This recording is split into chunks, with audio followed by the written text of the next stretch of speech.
That's Nick. And that's Joseph. And today we're here to talk about Shazam! Fury of the Gods, the fourth film directed by David F. Sandberg, which is, of course, of the DC Extended Universe. And Warner Brothers is releasing March 17th on St. Paddy's Day, 2023. Do I know David's other films? Well, the first Shazam in 2019. We did see his debut, which was based on his own short, Lights Out, with Teresa Palmer, which I remember you liked, so you probably have to look it up to refresh your memory. Is it about the blind woman who's house sitting and steals wine? No. Oh. It's a... Never mind. No. Lights Out, I think Maria Bello is her mother in that, where there's this creature in the dark that every time you turn the lights off, it gets closer. Oh, no. I feel like if you jogged your memory, you would. He also directed Annabelle Creation. Oh. Well, we've received a lot of comments recently about how we don't like any movies, which is just not true. We have best of lists, so clearly we like a lot of movies. And if people look on Letterboxd, they'll see that you've given good scores to thousands of movies. But I'm happy to say I did like this movie. It was okay. It was more of the more palatable superhero type movie. It was fine. Oh. Well, I liked it more than you did, I guess. That's okay. I didn't watch the first film, so I didn't... The only thing I knew about Shazam is that it's mentioned in Black Adam. Mm-hmm. And apparently Black Adam is like the same kind of superhero as Shazam. Like same powers. But I was surprised to learn that they're children who turn into adults with powers. So that was an interesting plot device that I didn't know about. Or plot point. Okay, anyway, the basic story is... I understand from watching this movie that in the last movie, Billy, who then turns into Zachary Levi as Shazam, he was given this power by a wizard played by Djimon Hounsou. And when he received this power, he also gave it to all of the other kids who live in the foster home he lives in.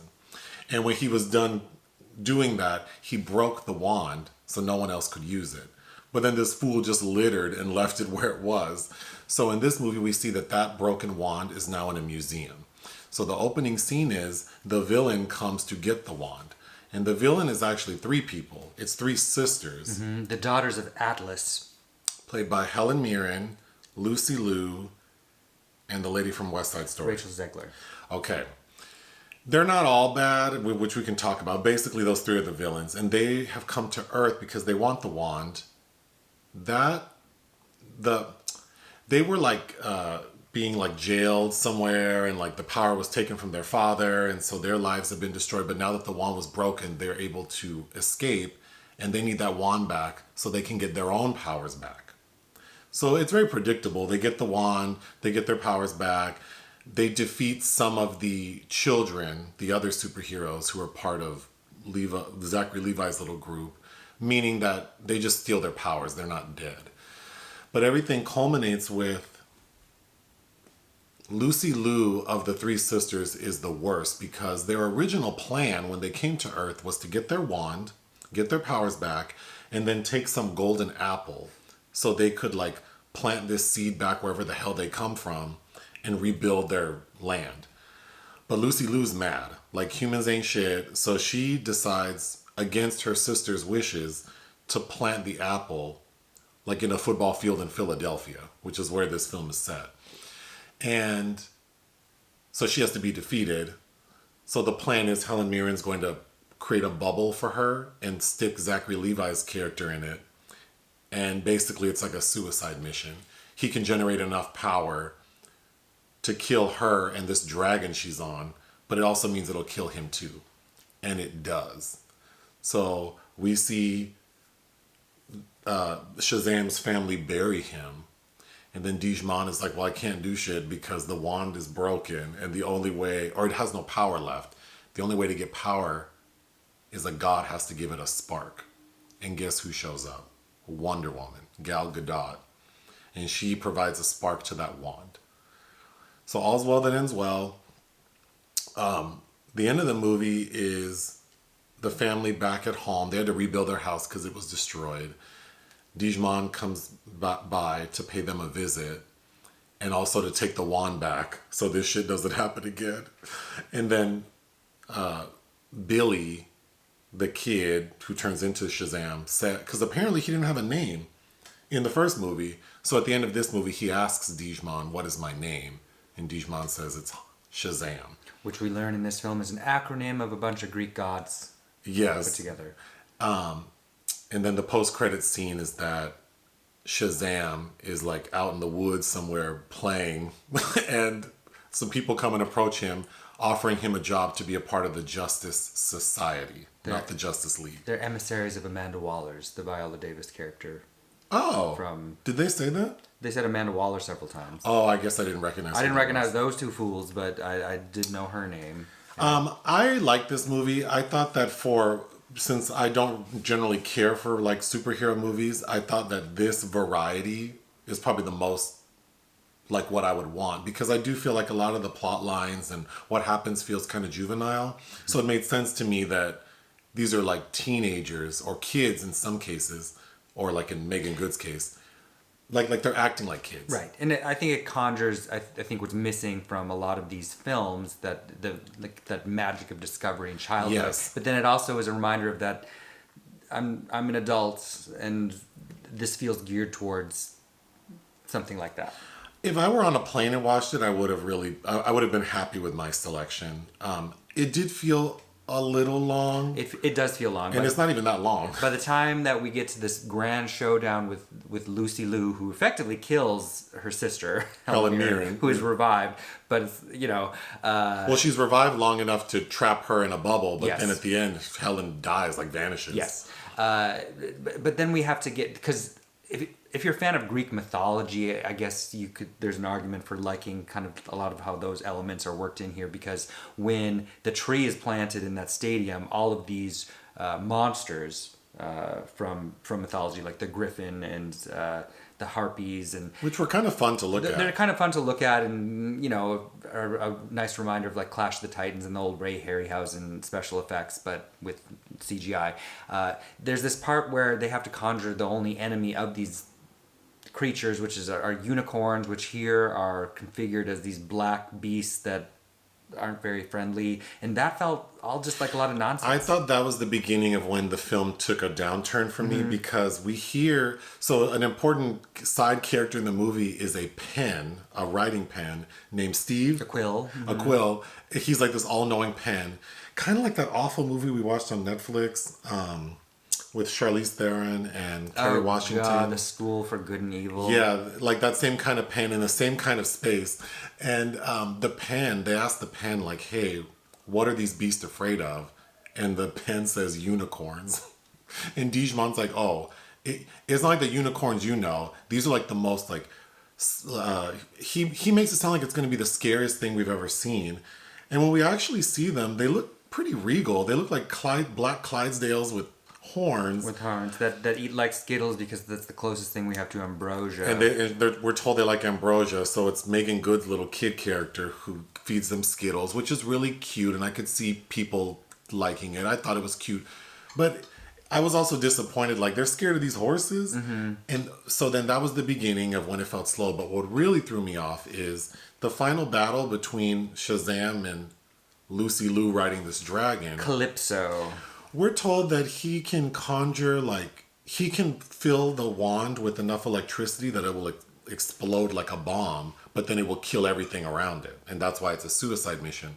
So when he finally gets into this bubble, when Helen Mirren creates the bubble, he kind of like shoots out lightning bolts, and it's just kind of floating. I was very confused. I know this is stupid, but I was very confused by the science of these lightning bolts and what's happening. It all felt very arbitrary. Oh, you were confused by the science in these stories. Well, it just, everything made sense to me up until it's like, I don't understand what he's doing. It would make sense to me that he's just putting electricity into the wand. But instead he's like... Because we're told several times it's like a battery. And it takes a long time for him to get it fully charged to then create the bomb. But the problem is we already knew what he was going to do. Like... It was explained to us that they're going to create a bubble, charge the wand, and then it's going to explode. And then we spend 10 minutes watching that happen. That felt long. Mm-hmm. Yeah. The final third of the film does... And it's 2 hours and 10 minutes, which isn't the longest for one of these types of films. But yeah, it outwears its welcome for sure. I'll quickly go through my notes. The opening scene is Shazam talking to who we think is his therapist, like a psychologist. My note was like, oh, imposter syndrome, and then they actually say that. And then we find out that doctor is actually a pediatrician. of his boy self. Sandberg must be a Giallo fan because the doctor's name is Dario Bava. Oh. Like Argento and Mario Bava. And then I see Lucio Fulci's name somewhere near one of the stadiums. It's in the trailer, but I thought it was really cute. So then when we meet, of the three sisters, Lucy Lou's like the villain. Helen Mirren, she had a plan and she just wants her shit back so she can go home. But she's mad, but she's also reasonable. And then the youngest one, Anthea. Okay, one of the plot points I didn't like beyond the ending is Anthea is pretending to be a human. I don't know why she needed to live like a human. Was she trying to figure out who had the wand, or I don't know. But she's going to school with Freddy, whose adult person is Adam Brody. Mm-hmm. And they fall in love like very quickly. I don't know what she saw in him that she was so... Because her feelings for him is what causes her to basically betray her sisters. Mm-hmm. And it's like, you just met this boy at school like on the first day and now you're ready to like kill... I mean... Both of your sisters end up dying over this boy. I don't know. I guess if we apply attachment theory to her and she's locked up with these sisters and the first time that she's shown any kind of semblance of humanity or love, of course maybe she responds to it. And then when she first meets him, there are these bullies picking on him. And it felt very Spider-Man to me, but it was cute. The other scene on the bridge where they all converge for the first time, also, that's from a Spider-Man. That also felt like very much like Spider-Man. And then that's where we find out that this group of superheroes is called the Philadelphia Fiascos. Like, that's how the news refers to them. Because even though they think they're doing good and they do save people, they just tear shit up. They're like Team America up in here. Yeah. But there's a Spider-Man scene where, is it Kirsten Dunst is waiting to be interviewed to go to some entry in some college program and Spider-Man has to save the professor? Oh, that's not just that movie. It's the one with Tom Holland where that black lady who's the admission... That's the one. The dean of admissions. Mm-hmm. That is the exact same thing. Mm-hmm. And then Deadpool 2, I think, or the first one, because I just rewatched it not too long ago, has a scene very similar. Mm-hmm. Like on a bridge and the car... I mean, whatever. It was okay. I mean, bridges do collapse, but... I think my favorite scene... Well, I can think of two. My favorite scene, one of them is we're supposed to believe that Shazam, Zachary Levi's character, is dating Wonder Woman. Or wants to be. Or wants to be. So we see them go on a dinner date. But it's also during that time that Digimon has been visited by the evil sisters and they show him that they have the wand. So Digimon does some magic so he can talk to Shazam. So we think we're going to see Gal Gadot as Wonder Woman because we see the body and from the back. But when we finally see her turn around and we see her face, it's Digimon's face on Wonder Woman. I thought that was so funny. It reminded me of like how Snoop Dogg posts those videos of like the AI... It reminded me of Funky Dineva. Or that ridiculous Instagram page. I thought it was funny. Well, actually another good scene... The pen, Steve, he's writing on like enchanted paper. So the Philadelphia Fiascos are told that they can write a letter to a god. Like, and Steve will write it and then the magic paper will turn into a bird and deliver it. An origami bird. So they write a letter to Helen Mirren. But that was the best scene, I thought. Steve is very little. The pen is like, he transcribes everything you say. So he's writing like what the kids are saying, but also like, well, maybe we shouldn't word it like that. You know, the way it's played out, I thought was very cute. Because Helen Mirren's reading it and trying to decipher it. The best part is when she's like, nah. Because they're using like kid language and this probably 10,000-year-old god played by Helen Mirren's reading it. I thought it was good. I did like Helen as Hespera. My favorite scene, I think, is with Helen, and it's in the trailer, because after she reads the letter is basically asking her to meet Shazam so they can work on like a truce or something. So she shows up to meet him at like a sandwich shop. And I thought that scene was so good, because first of all, she tells Shazam, like, you don't understand where I'm coming from. Imagine if like someone broke into your house and stole all your money, and then as they're leaving your house, they drop the money, and then someone else takes it and thinks it's theirs. Like, she says it in a better way, but basically like that's that's what you've done to me, and that's why I'm angry. Then Shazam, like, is saying, like, it's all about family, like Fast and Furious, and then all his buddies come, and then they have a big fight scene. I thought that was well done. Are you bored? No, I'm Atlas, and I shrugged. You already alluded to Shazam is an acronym for, like, all these different skills that I can't recall, but the first one is the Wisdom of Solomon, and I guess that's supposed to be the power that Shazam has, but he keeps mispronouncing Solomon. I thought that was funny. Another good scene is Freddy and Digimon make it back to where the sisters are, and they have to steal back this apple. And it's Freddy and Digimon. You know, Freddy is the one who walks with the cane. And he's like, okay, Digimon, go get... Or Digimon's like, I'll go get it. And Freddy's like, no, I'll do it because your knees crack when you walk. But then we see Freddy walking with his cane, scurrying around, trying to steal the apple. Like a little spider. Yeah. Digimon was funny. I really didn't like Rachel Zegler, but also she's had to be played so earnestly that it's kind of annoying. I agree. It just feels weird, like, because it's almost like she's Cinderella to her evil stepsisters, but it didn't quite make sense, coupled with how she's so enamored by Freddy so quickly. And I think that's kind of a disservice the film does to its, straight characters. Like, Digimon gets to play off that and be funny. I thought his character was very funny. Where Zegler or Lucy Liu, as the real villain, is so one-dimensional. Yeah. Another cute scene is, so the foster parents of all these kids who are actually superheroes don't know they're superheroes. So when things are getting bad because now there's this dragon attacking Philadelphia, they have to run into their parents' room as their superhero versions and tell them the truth, except for one of them. He lost his power, the little Pedro kid. So it's like all the superheroes plus Pedro and Digimon in the parents' bedroom. And they're all like, okay, we have to tell our parents the truth. Ready? And then they all say that they're like superheroes, except Pedro. He goes, I'm gay. And then everyone looks at him and he's like, oh, did you already know? And they're like, yeah, it's cool. I thought that was sweet. And we did too. I think you went to the bathroom in the scene where they're playing video games and he's ogling some shirtless man. Oh, I must have missed that. Yeah. I did want to say the lady playing the mom, because there's a plot point where like their financial situation is bleak. Like the foster care checks aren't enough to pay for the bills. And some of the kids have already aged out of foster care. So they're still living at home, but they don't get checks. And I think that mom is spending those foster care checks on Botox. Oh, for sure. It was very distracting. Marta Milan. You can't tell me you don't have enough money to raise your kids or pay for your house, and you have a full forehead of Botox. And it also looks like they're eating well. Well...